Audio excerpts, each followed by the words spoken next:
When I'm doing a Sunday reset, I try to keep three things at the forefront of my mind: cheap, convenient, and efficient. And now every Sunday reset looks different. If you've watched my Sunday resets over the last few months, they all are very different. But at the heart of any Sunday reset, the goals are frugality, convenience, and efficiency, both in the reset itself and how it pays in dividends during the week ahead. So for me on this Sunday reset, step one is frugality by using what I have without buying more groceries.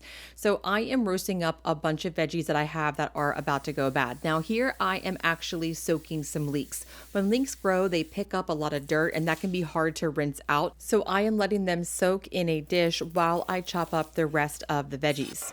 But even though we're talking about frugality in this moment, this also intersects with efficiency because I can't spend a ton of time doing this on this particular Sunday reset because I only have a couple hours to get as much done as I can.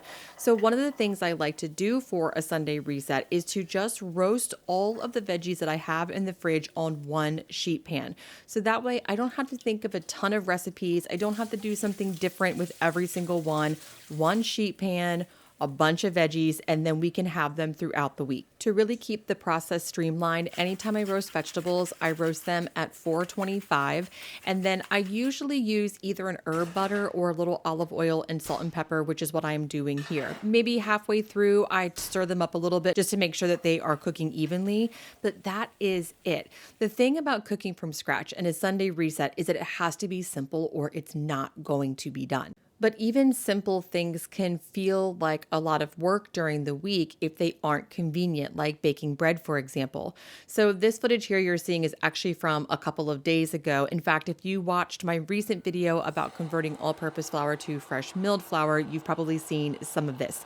So here about, I'd say 5 or 6 days ago, I made rye bread. It was 1/3 fresh milled rye, 1/3 fresh milled hard white wheat, and then the remainder was store-bought bread flour. And so I made this double batch of dough with the intention of baking half now and then cold proofing the remainder for later in the week. And this is a really great hack if you want to make homemade sourdough bread but feel like you don't have time. I have a full blog post about how to store sourdough dough in the fridge and how to freeze it if you're trying to work sourdough into a busy schedule. I'll leave those in the description box. But keeping sourdough dough on hand like that is a really easy way to add scratch-made food into your routine, especially if you have it ready for a Sunday reset. Okay, so we are back to present day, and that dough has been in the fridge, I think, for 5 or 6 days, and I am finally going to bake it. The thing about cold proofing sourdough dough is that it does have a time limit. So 3 days is usually about the max. Depending on what type of flour you're using, you might be able to get 5 out of it. But with that fresh milled flour, this did overproof, but it is still totally usable.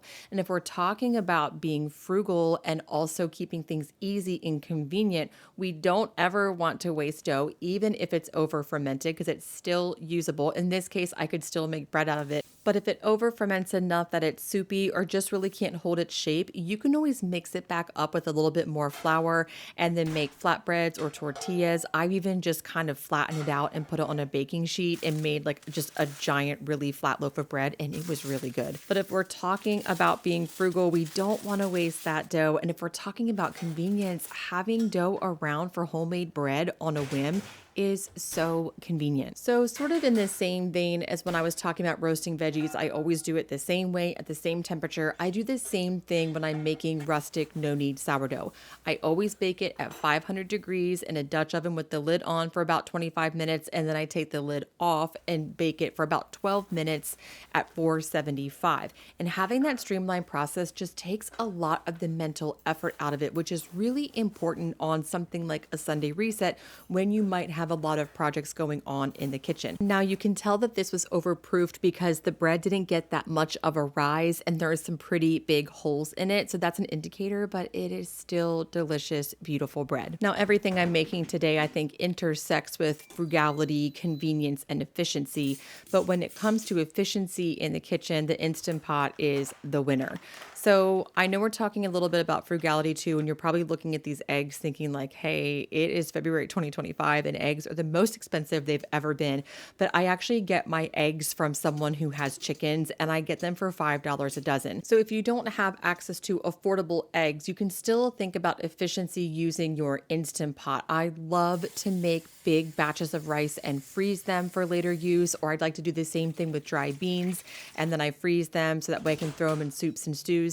So it doesn't necessarily have to be Instant Pot boiled eggs like I'm making now, but I'd like to think about how can I utilize the Instant Pot during a Sunday reset to keep things really efficient, because while it's going, I can do other things.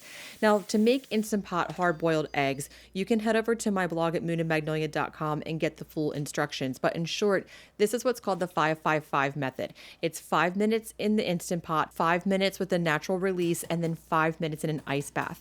And you can see that process makes these eggs peel like a dream. Now, I've heard that how easily an egg peels depends on the type of chicken it was. I don't know if that's true or not, but in my experience, putting them in that ice bath has consistently made eggs easier to peel. And you can see these peel like a dream. They are beautiful.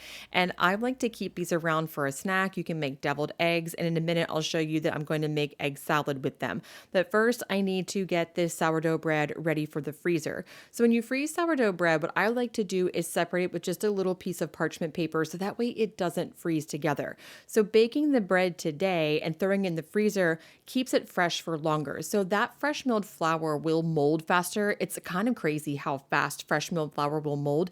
So that way I don't have to worry about not getting through it in time. When we want a piece, we just take it out. It thaws really quickly, or you can even toast it up from frozen. But one of the things I really like to do is use sourdough toast as a vessel for other delicious things. So with those Instant Pot boiled eggs, I am making a really easy egg salad for us to enjoy today, but also to have for lunch throughout the week. And I know that egg salad doesn't sound revolutionary, but that's the thing about a Sunday reset. For it to be frugal and convenient and efficient, it just needs to be simple. So this was a $5 dozen of eggs that I cooked in the Instant Pot in 15 minutes. And now I'm throwing in just a little bit of mayonnaise, 2 spoonfuls of relish, and a little bit of mustard. I really like my egg salad to kind of taste like a deviled egg, but if you have a recipe you love, of course, you should follow that one.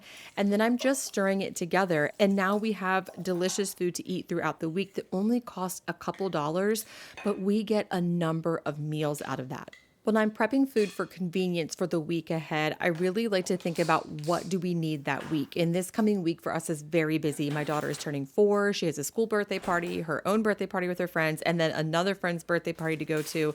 And we have a ton of stuff going on. So I don't really want things like freezer meals that I have to thaw and put in the oven for an hour. I want food that is really easy grab and go style. One of the things that I'm also making in the spirit of grab and go and just really quick food is biscuit pizzas. So this has become one of my daughter's all-time favorite things. I made a bunch of biscuits for sourdough biscuits and gravy that I had on my country cooking video. I'll put that in the description box below. And I've been turning the leftover biscuits into little pizzas. So first I just slice them and I spray them with a little avocado oil just to toast them so that way the sauce doesn't soak in and make them soggy. And then I just take whatever leftover cheese I have in the fridge. I had some leftover raw cheddar cheese from my last Azure order and a little bit of mozzarella.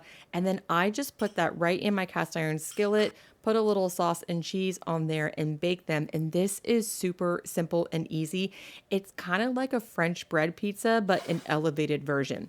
And what I really like about this is that they're also grab and go style. They're small, they're easy, and my almost 4-year-old really likes to eat them cold, so we can just take them right out of the fridge and we are on the move for the rest of the week. Sunday resets like this really lend themselves to pantry challenges. If you haven't heard of a pantry challenge, it's just a time that you use what you have and buy only the absolute essentials, or if you have enough, don't buy any groceries at all during that time.